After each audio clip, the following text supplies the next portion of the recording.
AIIMS ಕಿಚನ್ಗೆ ಸ್ವಾಗತ. ಇವತ್ತು ತುಂಬಾ ಸುಲಭವಾಗಿ ವಾಂಗಿಬಾತ್ ರೆಸಿಪಿ ಮಾಡ್ತಾಯಿದ್ದೀನಿ. ಪ್ಯಾಕೆಟ್ನ ಬಳಸಿ ರೆಡಿಮೇಡ್ ಪ್ಯಾಕೆಟ್ನ ಬಳಸಿ ಮಾಡ್ತಾಯಿದ್ದೀನಿ. ಮೊದಲಿಗೆ ಇಲ್ಲಿ ಒಂದು ಬದನೆಕಾಯಿ ತೊಗೊಂಡಿದ್ದೀನಿ. ಮೇಯ್ನ್ ಇದಕ್ಕೆ ಬದನೆಕಾಯಿ ಬೇಕು. ಬದನೆಕಾಯಿ ಜಾಸ್ತಿ ಇದ್ದಷ್ಟು ರುಚಿ ಕೂಡ ಅಷ್ಟೇ ಚೆನ್ನಾಗಿರುತ್ತೆ. ಉದ್ದುದ್ದಾಗಿ ಕಟ್ ಮಾಡ್ಕೋಬೇಕು. ನಾನಿಲ್ಲಿ 5 ಬದನೆಕಾಯಿನ ತೊಗೊಂಡಿದ್ದೀನಿ. ನಂತರ ಇವಾಗ ಒಂದು ಬಾಣಲಿ ತೊಗೊಂಡಿದ್ದೀನಿ. ಅದಕ್ಕೆ ಸ್ವಲ್ಪ ಎಣ್ಣೆಯನ್ನು ಸೇರಿಸ್ಕೊಂಡು ಕಡಲೆಬೇಳೆಯನ್ನು ಹಾಕ್ಕೊಂಡಿದ್ದೀನಿ. ಒಂದು 2 ಸ್ಪೂನಿನಷ್ಟು. ಸ್ವಲ್ಪ ಸಾಸಿವೆ ಹಾಕ್ಕೊಂಡಿದ್ದೀನಿ. ಕಡಲೆಬೇಳೆ ಕೆಂಪಗೆ ಹುರ್ಕೊಂಡ ನಂತರ ಇಲ್ಲಿ 1 ಈರುಳ್ಳಿ ಮತ್ತು 3 ಹಸಿರು ಮೆಣಸಿನಕಾಯಿ ಮತ್ತು ಕರಿಬೇವಿನ ಸೊಪ್ಪನ್ನು ಹಾಕ್ಕೊಂಡಿದ್ದೀನಿ. ಹಸಿರು ಮೆಣಸಿನಕಾಯಿ ಹಾಕಿಲ್ಲ ಅಂದರೆ ನಡೆಯುತ್ತೆ. MTR ಪ್ಯಾಕೆಟಲ್ಲಿ ಖಾರ ಕಡಿಮೆ ಇರುತ್ತೆ, ಅದಕ್ಕೋಸ್ಕರ ನಾನು ಹಸಿರು ಮೆಣಸಿನಕಾಯಿಯನ್ನು ಬಳಸಿದ್ದೀನಿ. ನಂತರ ಇವಾಗ 1/4 ಚಮಚದಷ್ಟು ಅರಿಶಿನ ಮತ್ತು ಸ್ವಲ್ಪ ಉಪ್ಪನ್ನು ಸೇರಿಸ್ಕೊತಾ ಇದ್ದೀನಿ. ಎಲ್ಲನೂ ಕೂಡ ಚೆನ್ನಾಗಿ ಮಿಕ್ಸ್ ಮಾಡಿಕೊಂಡು ಈರುಳ್ಳಿ ಸ್ವಲ್ಪ ಸಾಫ್ಟ್ ಆಗಬೇಕು ಅಷ್ಟೇ. ತೀರಾ ಈರುಳ್ಳಿ ಬೇಯಿಸ್ಕೋಬಾರ್ದು. ಈರುಳ್ಳಿ ಸ್ವಲ್ಪ ಬೆಂದಾದ ನಂತರ ಬದನೆಕಾಯಿನ ಸೇರಿಸ್ಕೊತಾ ಇದ್ದೀನಿ. ಇದು ಕೂಡ ಚೆನ್ನಾಗಿ ಬೇಯಬೇಕು. ಬದನೆಕಾಯಿ ಚೆನ್ನಾಗಿ ಬೆಂದಷ್ಟು ನಮಗೆ ರುಚಿ ಕೂಡ ಅಷ್ಟೇ ಚೆನ್ನಾಗಿ ಬರುತ್ತೆ. ನಮಗೆ ಹಾಗಾಗಿನೇ ಬಾಯಿಗೆ ಸಿಗಬಾರ್ದು. ಈ ಚೆನ್ನಾಗಿ ಬೇಯಬೇಕು. ಎಣ್ಣೆಯಲ್ಲೇ ಫ್ರೈ ಮಾಡ್ಕೊಳ್ಳಿ. ಮೀಡಿಯಮ್ ಫ್ಲೇಮ್ ಕೊಟ್ಕೊಂಡು ನಾವು ಎಣ್ಣೆಯಲ್ಲೇ ಚೆನ್ನಾಗಿ ಬೇಯಿಸ್ಕೋಬೇಕು ಬದನೆಕಾಯಿನ. ಆಗಲೇ ರುಚಿ ತುಂಬ ಚೆನ್ನಾಗಿ ಬರೋದು. ಈಗ ಬದನೆಕಾಯಿ ಒಂದು 50% ಬೆಂದಾದ ನಂತರ ಇಲ್ಲಿ ಒಂದೇ ಒಂದು ಟೊಮೊಟೊ, ಸಣ್ಣದಾಗಿರೋ ಒಂದೇ ಒಂದು ಟೊಮೊಟೊ ಹಣ್ಣನ್ನು ಸೇರಿಸ್ಕೊತಾ ಇದ್ದೀನಿ ಅಷ್ಟೇ. ಇದನ್ನು ಕೂಡ ನೀವು ಸ್ಕಿಪ್ ಮಾಡ್ಬೋದು ನಿಮಗೆ ಬೇಡ ಅನಿಸಿದರೆ. ಈಗ ಟೊಮೊಟೊ ಕೂಡ ಸಾಫ್ಟ್ ಆಗಬೇಕು.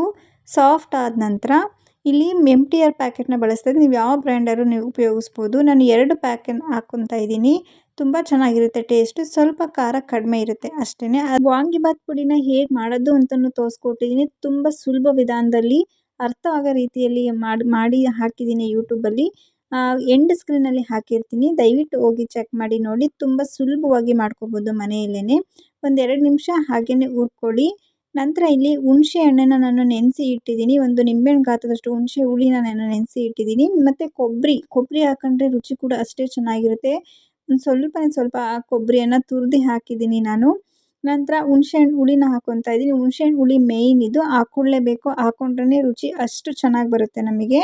ಹಾಕಿದ ನಂತರ ಇದನ್ನು ಚೆನ್ನಾಗಿ ಬೇಯಿಸ್ಕೋಬೇಕು. ಹುಳಿ ಎಲ್ಲ ಹೊಂದ್ಕೋಬೇಕು, ಉಪ್ಪು ಖಾರ ಎಲ್ಲ. ನಂತರ ಇದಕ್ಕೆ ಉಪ್ಪು ಖಾರ ನೋಡ್ಕೊಳ್ಳಿ. ಸ್ವಲ್ಪ ನಮಗೆ ಸಪ್ಪೆ ಅನ್ನಿಸೋದಕ್ಕೋಸ್ಕರ ಉಪ್ಪನ್ನು ಸೇರಿಸ್ಕೊತಾ ಇದ್ದೀನಿ. ನೀವಿಲ್ಲಿ ಬೆಲ್ಲವನ್ನು ಕೂಡ ಹಾಕೋಬೋದು. ನಿಮಗೆ ಸ್ವಲ್ಪ ಬೆಲ್ಲ ಇಷ್ಟ ಆಗಲಿಲ್ಲ ಅಂದರೆ ಸ್ಕಿಪ್ ಮಾಡ್ಬೋದು. ನಾನಿಲ್ಲಿ ಯೂಸ್ ಮಾಡಿಲ್ಲ ಬೆಲ್ಲವನ್ನು. ನಿಮಗೆ ಇಷ್ಟ ಆಯಿತು ಅಂದರೆ ಅದನ್ನು ಕೂಡ ಸೇರಿಸ್ಕೋಬೋದು. ನಂತರ ಲಿಡ್ಡನ್ನು ಕ್ಲೋಸ್ ಮಾಡಿ ಮೀಡಿಯಮ್ ಫ್ಲೇಮಲ್ಲಿ ಕೊಟ್ಟು ಒಂದು 5 ನಿಮಿಷ ಬೇಯಿಸ್ಕೊತಾ ಇದ್ದೀನಿ ಅಷ್ಟೇ. ನೋಡಿ ಎಣ್ಣೆ ಜಿಡ್ಡು ಬಿಟ್ಟಿದೆ. ತುಂಬ ಚೆನ್ನಾಗಿ ಬೆಂದಿರುತ್ತೆ. ಈಗ ಎಲ್ಲನೂ ಕೂಡ ಚೆನ್ನಾಗಿ ಮಿಕ್ಸ್ ಮಾಡ್ಕೊಳ್ಳಿ. ಟೇಸ್ಟ್ ಕೂಡ ಅಷ್ಟೇ ಚೆನ್ನಾಗಿರುತ್ತೆ. ವಾಂಗಿಬಾತ್ ಅಂದರೆ ತುಂಬ ಇಷ್ಟ ಆಗುತ್ತೆ. ಈಗ ನಾನು ಸ್ವಲ್ಪ ಗೊಜ್ಜನ್ನು ಎತ್ತಿಟ್ಟು ಆಮೇಲೆ ಇನ್ನೊಂದು ಸ್ವಲ್ಪ ಅದಕ್ಕೆ ಕೊತ್ತಂಬರಿ ಸೊಪ್ಪು ಹಾಕಿ ನಾನು ಮಿಕ್ಸ್ ಮಾಡ್ಕೊತಾ ಇದ್ದೀನಿ. ಕೊತ್ತಂಬರಿ ಸೊಪ್ಪನ್ನು ಹಾಕಿದ ಮೇಲೆ ಜಾಸ್ತಿ ಹೊತ್ತು ಬೇಯಿಸ್ಕೋಬಾರ್ದು. ಒಂದು 2 ನಿಮಿಷ ಹಾಗೆ ಕೈ ಆಡಿಸಿದ್ರೆ ಸಾಕು ಅಷ್ಟೇ.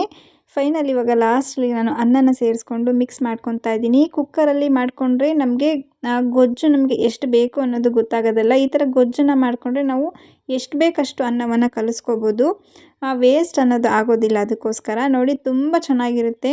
ಇದು ಸ್ವಲ್ಪ ಮಸಾಲ ಇರುತ್ತೆ ಆ ವಾಂಗಿಬಾತಲ್ಲಿ. ನಿಮಗೆ ಎಷ್ಟು ಬೇಕೋ ಅಷ್ಟು ನೋಡಿಕೊಂಡು ನಾವು ಕಲಿಸ್ಕೋಬೋದು. ತುಂಬ ಚೆನ್ನಾಗಿರುತ್ತೆ. ತುಂಬ ಸುಲಭ ವಿಧಾನದಲ್ಲಿ ಮಾಡ್ಕೋಬೋದು. ಈ ರೆಸಿಪಿ ನಿಮಗೆ ಇಷ್ಟ ಆಗಿದೆ ಅಂತ ಅಂದ್ಕೊಂಡಿದ್ದೀನಿ. ಇಷ್ಟ ಆಗಿದರೆ ಸಬ್ಸ್ಕ್ರೈಬ್ ಮಾಡಿ, ಸಪೋರ್ಟ್ ಮಾಡಿ. Thank you for watching.